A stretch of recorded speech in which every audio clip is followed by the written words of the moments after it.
இதான் நான். இது இல்ல, கொஞ்சம் சைட்ல திருப்புங்க. இதான் நான்.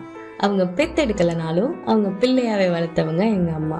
இந்த ஆத்து கடந்து மலையேறி ஸ்கூலுக்கு போகணும்லாம் சொல்லுவாங்களே, அது மாதிரியெல்லாம் சொல்லணும்னு எனக்கும் ஆசைதான்.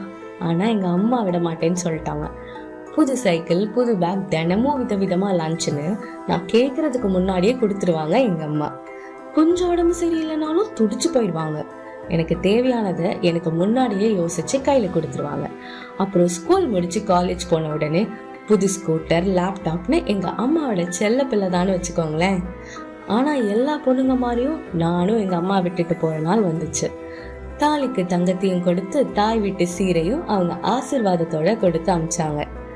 அதுக்கப்புறம் ஒரு நாள் ஒரு பிஞ்சு கை என் விரலை பிடிச்சு அம்மான்னு கூப்பிடும் போது எங்க அம்மா என் கையை பிடிச்சுக்கிட்டாங்க. பயப்படாத, அம்மா இருக்கேன்னு. இதான் என் வீடு, இவங்கதான் என் அம்மா, எங்க எல்லாரோட அம்மா எப்பவுமே.